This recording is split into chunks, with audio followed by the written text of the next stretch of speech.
We'll now move on to reading 30 of the CFA curriculum, which deals with the accounting for long-lived assets like plant and equipment, intangibles.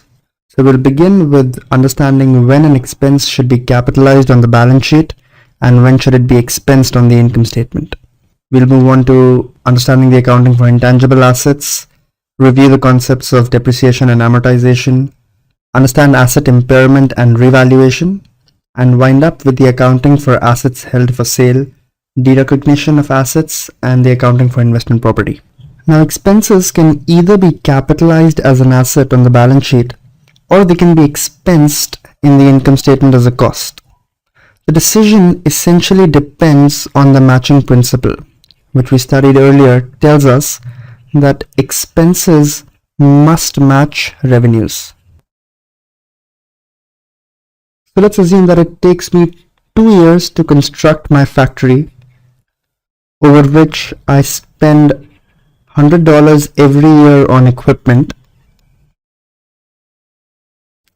another $50 on the civil construction, labor, etc., and $10 each year on the interest during the construction period that is due to the bank. Now the question is that should these $160 of costs be expensed in year 1 and year 2, or should we store them and expense them later in year 3 when the revenue starts coming from the plant?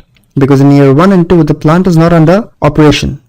So if I expense these costs, I would incorrectly be penalizing the revenues of year 1 and year 2, as the matching principle says that the cost of this plant should be attributed to the revenues coming from this plant, which will start from year 3 onwards.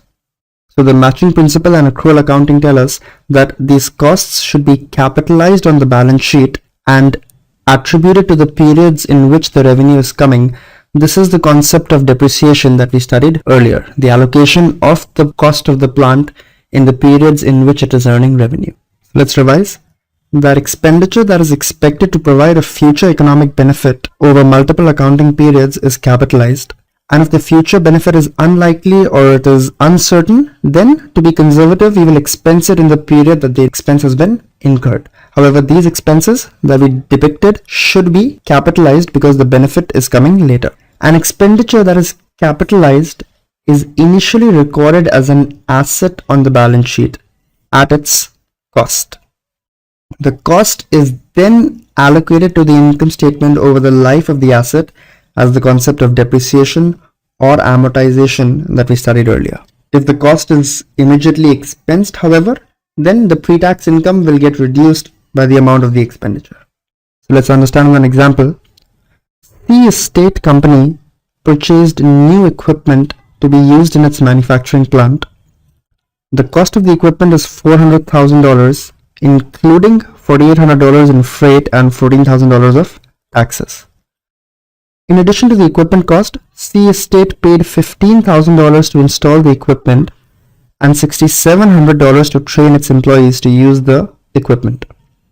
Over the asset's life, C Estate paid $33,300 for repair and maintenance. At the end of 5 years, C Estate extended the life of the asset by rebuilding the equipment's motors at a cost of $95,000. What amounts should be capitalized on the balance sheet and what amounts should be expensed in the period incurred? Remember, expenses that will bring benefit in the future should be capitalized and others should be expensed. So this $400,000 of the cost of equipment, inclusive of the freight and taxes, is going to bring me benefit in the future. So I should capitalize it. So amongst the costs capitalized, first would be that of the plant, that is $400,000. The installation cost is also a one-time expense that is going to provide benefit in the future, so we will capitalize the installation cost as well. Please note that employees can keep coming and going, and these training costs may become a recurring feature, and even if they are not, these costs are not required to bring the asset to its current shape and form. So generally we do not capitalize training and education expenses for whatever purpose they may have been spent. So the $6,700 will be expensed in this period.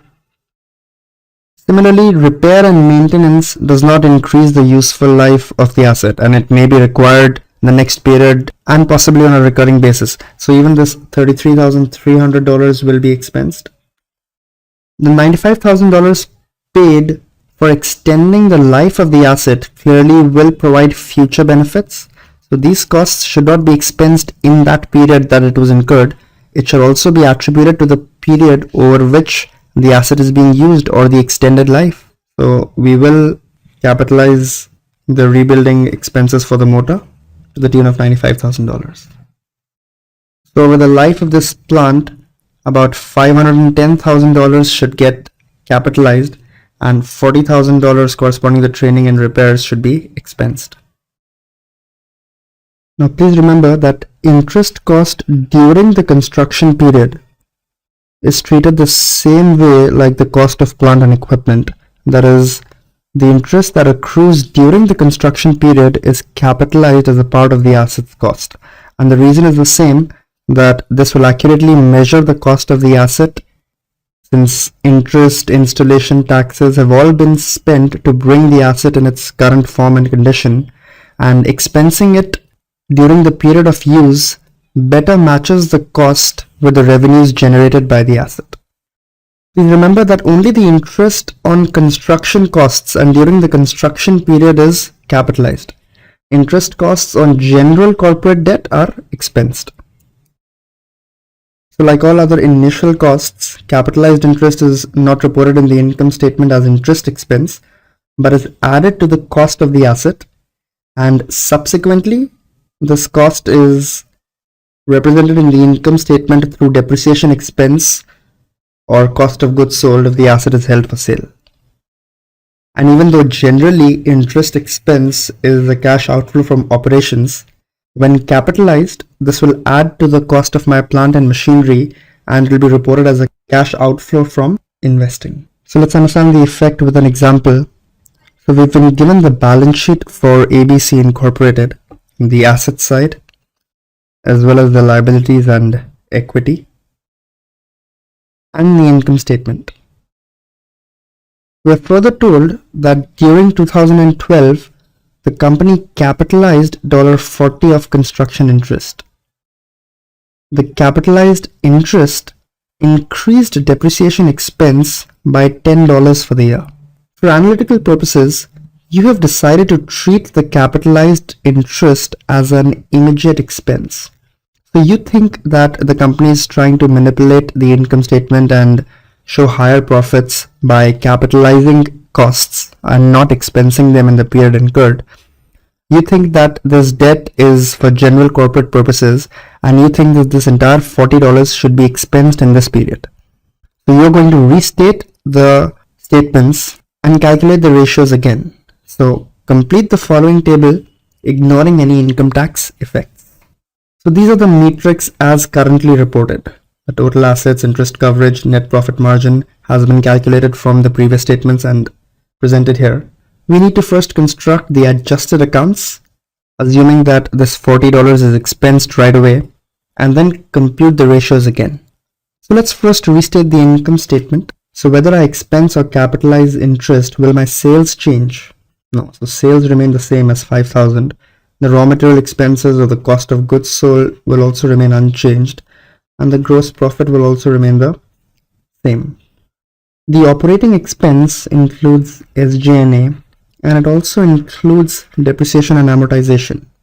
Now we are given that depreciation expense was higher by $10 in this year because of the capitalization that we've done. If we undo that capitalization, the depreciation expense would have been lower to the extent of $10. The interest expense would be higher, but that will come later.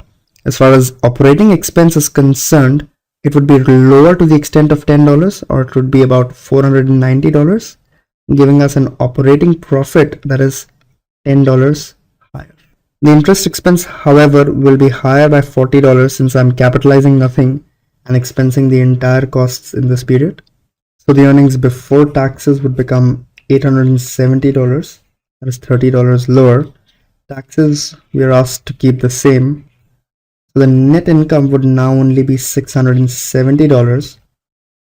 And if you assume the same difference of $100, the retained earnings would not be 600 anymore.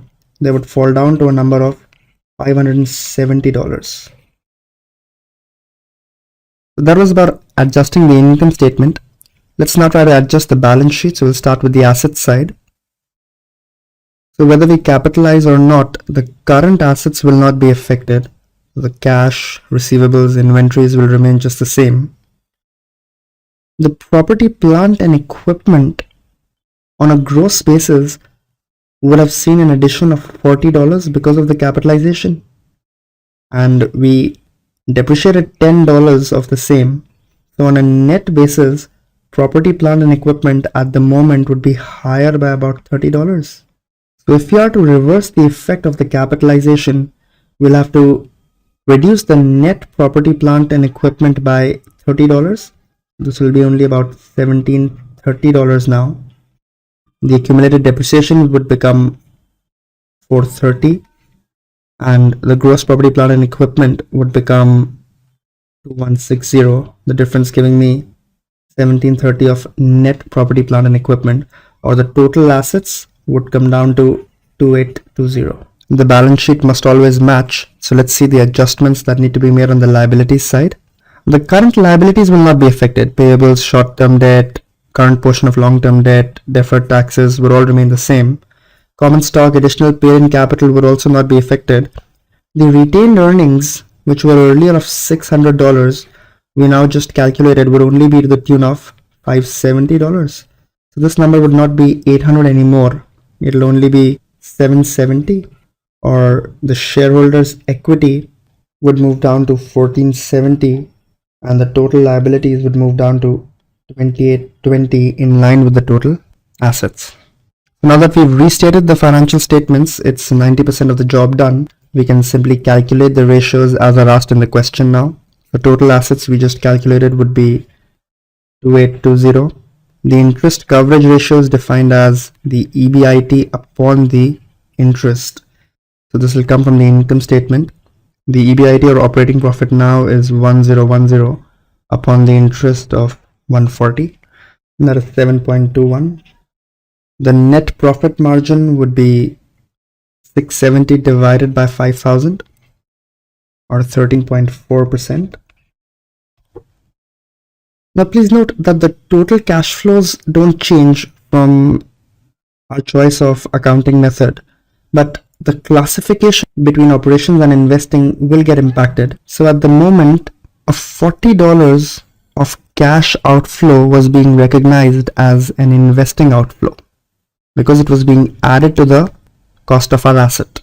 However, this 40 will now be recognized as an interest expense, which is an operating cash flow. So from an investing, we need to reclassify it as an operating cash outflow.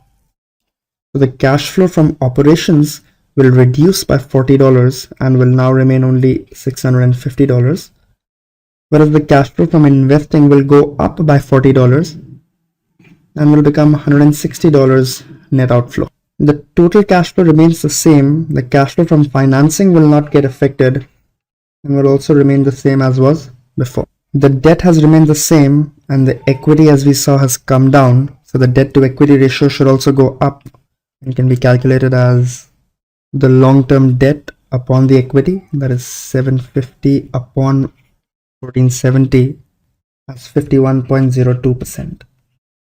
So please remember that if you expense rather than capitalize, the total assets will go down. Since you're not adding anything to the assets, you're taking all the cost on the income statement. The interest coverage ratio will go down as your expenses go up. The net profit for the same reason will come down. The cash flow from operations will reduce as the cash outflow is not going to be from investments anymore. It will be an outflow from operations. The cash flow from investing will go up and the total cash will remain unaffected. The debt equity ratio will also go up as the debt remains unchanged, but equity will reduce. You can verify your answers. We'll try to compare the effects of capitalizing versus expensing and tell as to where would each of these items be higher, in capitalizing or in expensing. So total assets, as we saw, would be higher in capitalizing as the costs get added to the assets and depreciated later. Shareholders' equity likewise will be higher in capitalizing since the expense is deferred.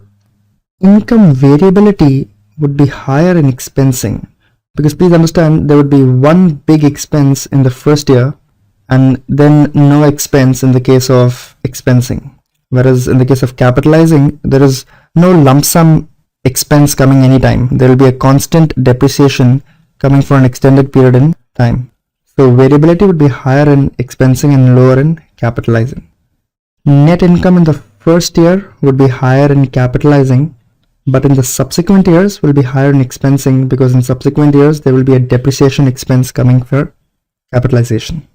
Cash flow from operations will be higher for capitalizing because the cash outflow will be taken as an investing outflow, whereas cash flow from investing will be higher for expensing since the expenses are taken as an operating cash outflow for expensing.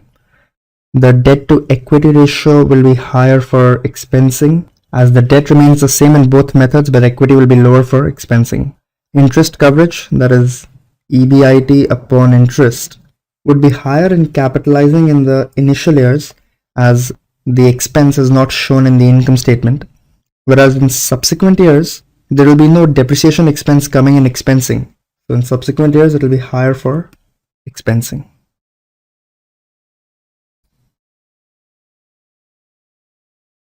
Let's now review the concept of intangible assets in more detail. So as we studied, intangible assets are long-term assets that lack a physical substance. For example, patents, brand names, copyrights, franchises, trademarks, etc. Just like tangible assets, the costs of a finite-lived intangible asset is amortized over its useful life. We'll study this with an example very soon. And for indefinite-lived intangible assets, for example, goodwill, these are not amortized but tested for impairment annually. And if impaired, there will be a loss in the income statement as in the case of asset impairment, which we'll study soon.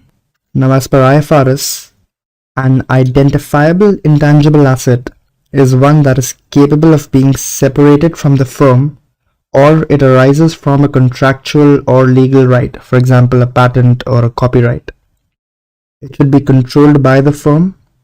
It is expected to provide future economic benefits and its cost can be reliably measured. Only if all these four conditions are satisfied would we call the asset an identifiable intangible asset. An unidentifiable intangible asset, on the other hand, cannot be purchased separately and may often have an indefinite life. For example, goodwill, that was the excess of the purchase price over the fair value of identifiable assets. Now, how the accounting for intangible assets is done depends on how the asset was created. So if the intangible asset was created internally, then most of these costs are generally expensed as incurred. So if any patent, copyright, or trademark was internally created, then it would not come on the balance sheet, it would have been expensed as and when I spent those costs. Some exceptions include research and development costs. So what IFRS says is that if the research is for a scientific discovery or a new technical knowledge, then these costs should be expensed as incurred. So if I'm saying that I want to find a cure to cancer or I'm investing money in other such discoveries, then there is no guarantee that a future revenue will come from these expenses, and hence to be prudent we expense these as they are spent. IFRS does, however, allow us to capitalize development costs. So these are incurred after the scientific and technical feasibility has been established. So this is the cost required to translate the research findings into a plan or design of a new product or process. So I have developed the molecule or a drug and now I'm trying to figure out that should I give it in a suspension form or a tablet or what is the delivery system. So those development costs are allowed to be capitalized in IFRS.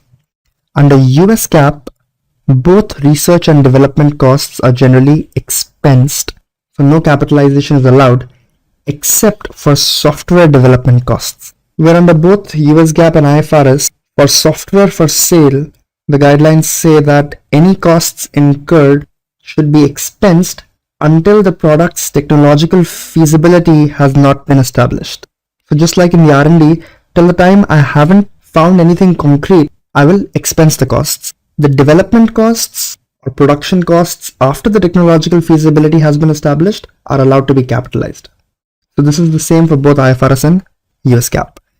If software is not meant for sale, rather the software is being developed for own use, then the IFRS treatment remains the same. However, US GAAP allows to capitalize all research and development costs, whether or not technological feasibility has been established. But for that, the software has to be for own use. So let's do an example to help us try and remember. Over a 12-month period, Crown Development Corp expended $4,000 per month to develop software for own use. For the first 4 months, Crown could not estimate the probable future benefits of the expenditures. Over the remaining 8 months, the expenditure met the capitalization criteria for identifiable intangible assets in accordance with IFRS. That is, the technological feasibility was probably established and the remaining 8 months were more of post-development. The software was completed on time and is in use today. What amount of software expenditures should Crown capitalize under IFRS and US GAAP? So under IFRS, till the time the technological feasibility was not established, all costs should have been expensed. So for the 4 months, the $4,000 that he was spending per month should have been expensed. And the remaining 8 months, when he was developing the product, can be capitalized. $32,000 worth will be capitalized and $16,000 would be expensed in IFRS. It is not in US GAAP, otherwise we are more conservative. That is, we expense rather than capitalize. But for software for own use is the only exception where US GAAP asks us to capitalize all expenditures before or after technological feasibility. So the entire $48,000 in US GAAP will be capitalized. If the intangible asset has been separately purchased, so if we bought a copyright or a patent separately, then like any other tangible asset, it will be recorded on the balance sheet at cost and subsequently amortized.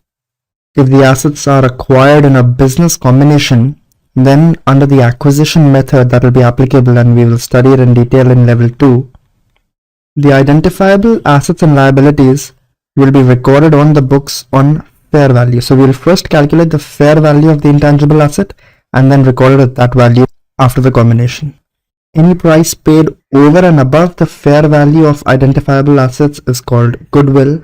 And as we studied that only goodwill created in a business combination is recorded on the balance sheet. Internally created goodwill will be expensed. We've studied depreciation many times before. We'll quickly revise it once again. So it is the allocation of the asset's cost over the periods in which the asset generates revenue.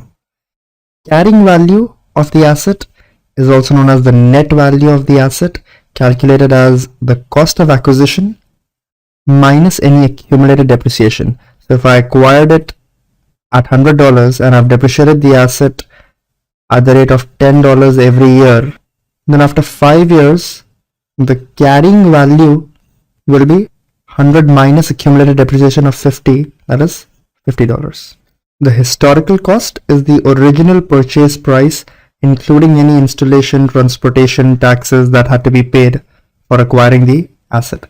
This is also known as the gross investment in the asset. Analysts should be aware that reported depreciation may differ from the economic depreciation or erosion in the worth of the asset. We've studied the depreciation methods earlier as well. In straight line depreciation, the expense is equal every year, calculated as the original cost minus the salvage value upon the depreciable life. In accelerated depreciation methods like the double declining balance method, more of the asset is depreciated in the initial years. So the depreciation expense every year in the DDB method is calculated as 2 upon the depreciable life multiplied by the book value at the beginning of the year. The book value can be calculated as the original cost minus the accumulated depreciation, also known as the carrying value. So there is no explicit mention of the salvage value in the DDB method, but the depreciation will stop once the asset has been depreciated to its salvage value. One new method that we study, it's pretty straightforward, is called the units of production method. Herein the depreciation expense is based on usage rather than time. So the depreciation expense is calculated as the cost minus the salvage value multiplied by the units produced in this period upon the total life and output units, or the total units that the asset can potentially produce. So pretty straightforward calculation. Please pause the video here, read the question and solve it. Once you solve it, go ahead and verify your answer. This is how your income statement should look under the straight line method, under the double declining balance method, and the units of production method. Now, two inputs that go into every depreciation calculation, that is the useful life of the asset and the salvage value of the asset, are essentially estimates given by the management. So the management may sometimes manipulate these estimates in trying to overstate or understate the net profits. So the life of a depreciable asset or the residual value, that is the salvage value, could be significantly overstated. What this would do is that it would reduce the depreciation expense, as if the useful life is elongated or if the salvage value is too high, then either the depreciation will be slower or less amount will get depreciated. Doing this, however, would create problems in the future and when the asset is retired, because the actual price that we will get at that time will be lower than the book value, which has been overstated because of our incorrect assumptions, hence causing a loss. Please remember from the review on the income statement that a change in accounting estimate, such as the useful life or the salvage value, is not recorded retrospectively. That is, any adjustments are put into effect in the current period and prospectively in any remaining depreciation. So what this will do is that it will result in a higher net income today in exchange for a one-time charge or lower income in the future. Let's understand this with an example. Banyan Incorporated purchased machinery for $42,000 with an estimate of useful life of 6 years and a salvage value of $18,000. Banyan uses the straight line depreciation method.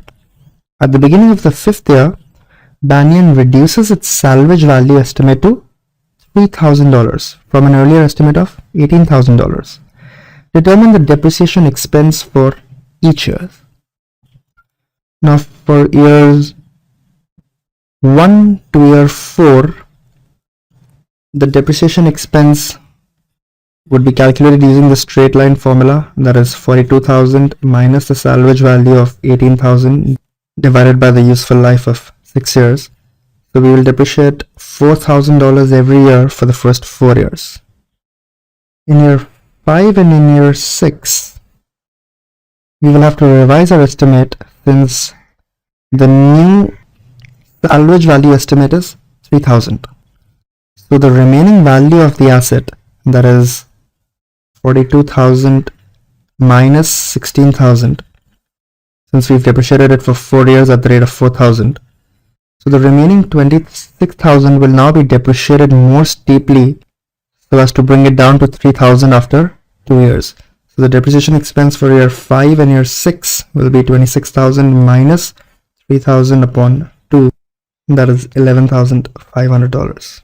So we see that income in the first 4 years has been overstated because of the low depreciation expense at the expense of years 5 and 6.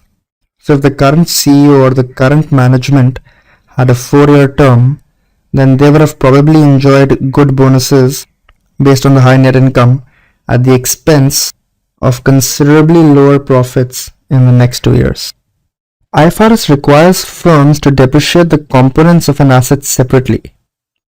So for each component, we are required to estimate the useful life, the salvage value, and compute the depreciation expense. For example, a factory consists of land, plant and equipment, building, electrical systems, and many other components. So for each component, we need to calculate a separate depreciation expense. Component depreciation is also allowed under US GAAP but is generally not used. Let's do an example. FlySmart Airline purchased a new airplane with an all-inclusive cost of £60 million. The estimated life of the airplane is 20 years, with an estimated salvage value of £7 million. FlySmart expects to replace the interior of the aircraft after 10 years. The component cost of the interior is estimated at $4 million. Calculate depreciation expense in year 1 using the straight line method, both assuming the interior as a separate component and assuming the component method is not used. So if we take the interior as a separate component first, then we will have two components in the airline. First is the airplane with a value of 60 minus 4, that is 56 million pounds, which will be depreciated over 20 years to a value of 7 million pounds, that is the salvage value. So this will be the depreciation expense on account of the airplane. Likewise, year 1 will also have depreciation of the interiors, which are estimated at $4 million and would need to be replaced after 10 years. So the total depreciation expense would be $2.45 million plus $0.4 million, that is $2.85 million under the component method. If we do not assume the component method, then the entire cost of the airplane, that is $60 million, would be written down to a value of $7 million over a period of 20 years, giving us a depreciation expense of $2.65 million.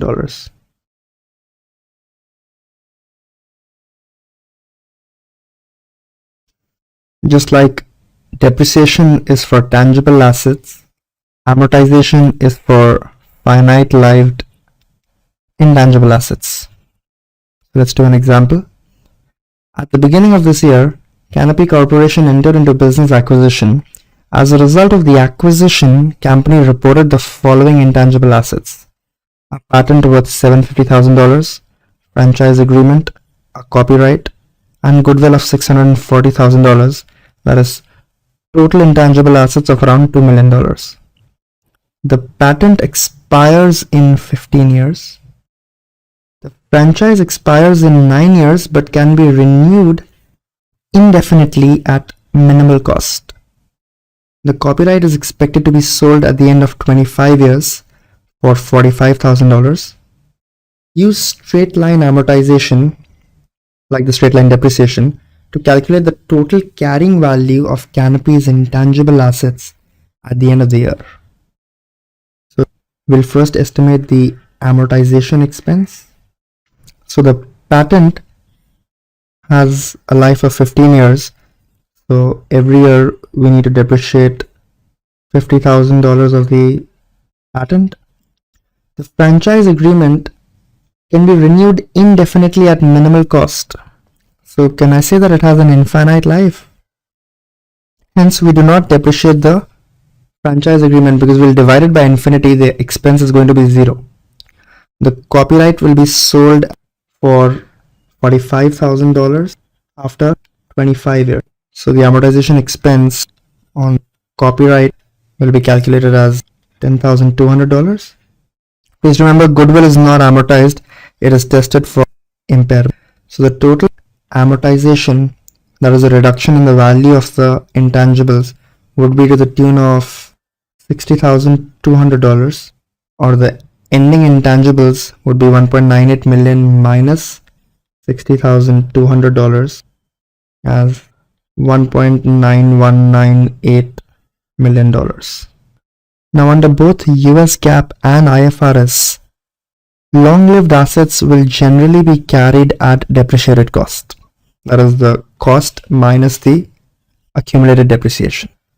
However, in IFRS, sometimes we are allowed to use the revaluation model. So the revaluation model permits long-lived assets to be recorded at their fair values as long as liquid active markets exist for these assets so that their fair values can be reliably estimated.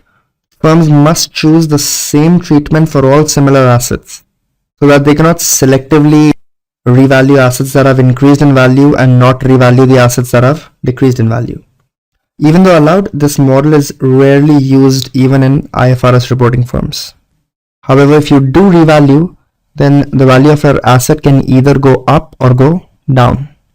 Any decrease in the value of your asset has to be recorded in the income statement. That is, the loss arising is recorded on the income statement, but any gain over and above the original loss or over and above the original cost of the asset will not be recorded on the income statement.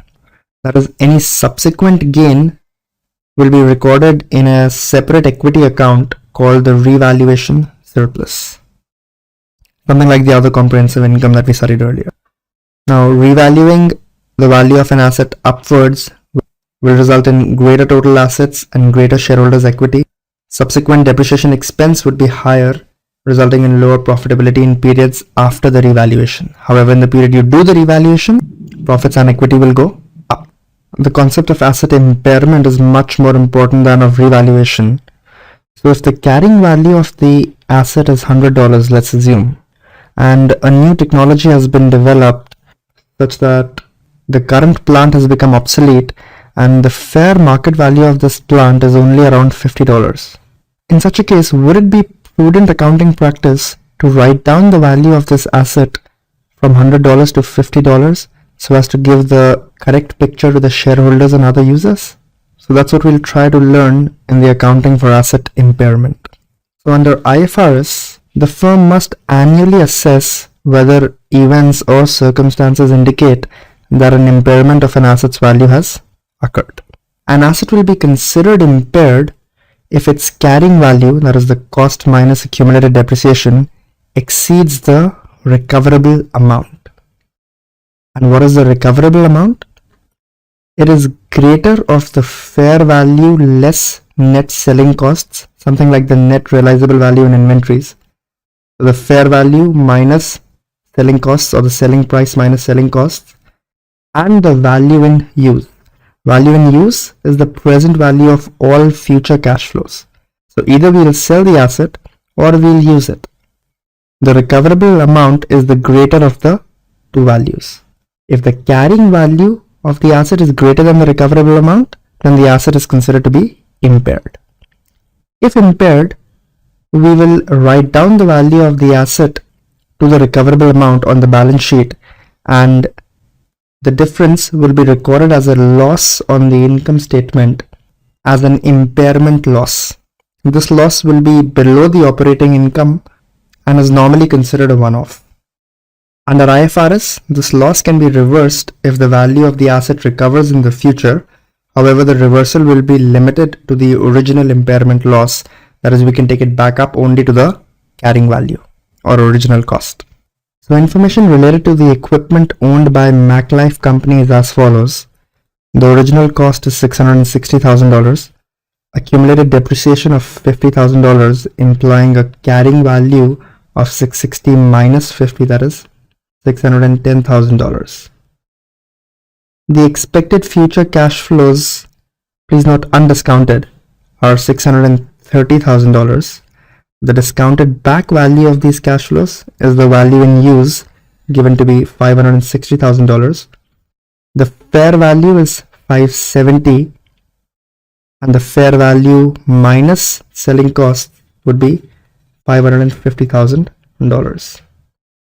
Assuming MacLife will continue to use the equipment, test the asset for impairment under both IFRS and US GAAP and discuss the results. So we'll do IFRS first, we'll study the US GAAP accounting next. So under IFRS, the asset is carried at lower of the carrying value or the recoverable amount. The recoverable amount here is the greater of the value in use or the fair value minus selling cost. So $560,000 is greater than $550,000. So the recoverable amount is given as $560,000, which implies an impairment loss of $50,000, which will be taken on the income statement, and on the balance sheet the value of the asset will be written down from $610 to $560,000. Under US GAAP, the asset is tested for impairment only if circumstances and events warrant, not annually like in the case of IFRS. The process of impairment is a two-step process in US GAAP, where in step 1 we test the recoverability. So the asset will be considered impaired if the carrying value of the asset is greater than the asset's future undiscounted cash flows. So that's the first test for impairment. If the carrying value is lesser than the undiscounted cash flows, then the asset is not considered to be impaired. If it has impaired, then in the second step we measure the loss. That is, the value of the asset is written down to fair value on the balance sheet. Fair value is the fair selling price today. If the fair value is not known, then we can use the discounted back value of its future cash flows as the fair value. So we test for recoverability using the undiscounted cash flows. If impaired, we write the value down to the discounted cash flows. Under US GAAP, loss recoveries are not permitted. So once impaired, it will remain like that. Let's do the same example again. The original cost, accumulated depreciation, expected future cash flows, and the other details are provided. Assume MetLife will continue to use the equipment. Test the asset for impairment under US GAAP. So step 1 will be recoverability. The carrying value is $610,000. Asset will be impaired only if it is greater than the future undiscounted cash flows. The future undiscounted cash flows total $630,000. So the carrying value is less than the undiscounted cash flows. Hence the asset is not impaired. So the details of impairment of intangible assets we will study in level 2, but please note that the impairment loss is recognized in the same manner as for tangible assets when the carrying value of the intangible asset exceeds its fair value. So this is done for intangible assets with indefinite lives like goodwill. So the next couple of slides are not very important from the exam point of view, but they are mentioned in the curriculum nonetheless, so we'll go through them. So when accounting for assets held for sale, if a firm reclassifies a long-lived asset from held for use to held for sale because the intention has changed from using it to now selling it, then the asset is no longer depreciated and is immediately tested for impairment. We don't depreciate or amortize it. The impairment is done in the same manner as studied earlier, but for long-lived assets held for sale, the loss can be reversed under both IFRS and US GAAP, which was not allowed under US GAAP earlier for assets held for use. Property, plant and equipment, intangible assets need to be de-recognized when either the asset is sold or it is exchanged or abandoned. In either case, whatever we receive from the asset or the sale proceeds minus the carrying value will be recorded on the income statement as a gain or loss. This gain or loss is reported below operating income as a part of other gains and losses and is considered a one-off. So apart from the quantitative value of the assets, both US GAAP and IFRS require other qualitative disclosures to be made about the long-lived assets. So you don't have to memorize these disclosures, but just browse through them once and know that these are some other details that the management needs to disclose about the assets that it's carrying on its books. Similarly, US GAAP has its own set of qualitative disclosures that must be made. Now, IFRS presents one more classification of long-lived assets as investment property. So this is a property that a firm owns for the purpose of collecting rental income or earning capital appreciation or both. So if the property is an investment property, then the firm can use either the cost model or the fair value model to account for the property. US GAAP does not distinguish investment property from any other property. In the fair value model, the investment property can be carried at fair value provided that the fair value can be reliably established. The cost model is the same as that for other long-term assets. The only difference between the fair value model from the revaluation that we studied earlier is that for investment properties, Revaluation above original cost or historical cost can also be recognized as a gain on the income statement, or rather is recognized as a gain on the income statement, which is not allowed. We had a revaluation reserve in the asset revaluation model. So that was about the accounting guidelines for long-lived assets. Please make sure you practice a lot of questions and be comfortable with all the guidelines. We'll start with a very interesting review on income taxes in the next session. Thank you so much. See you next time.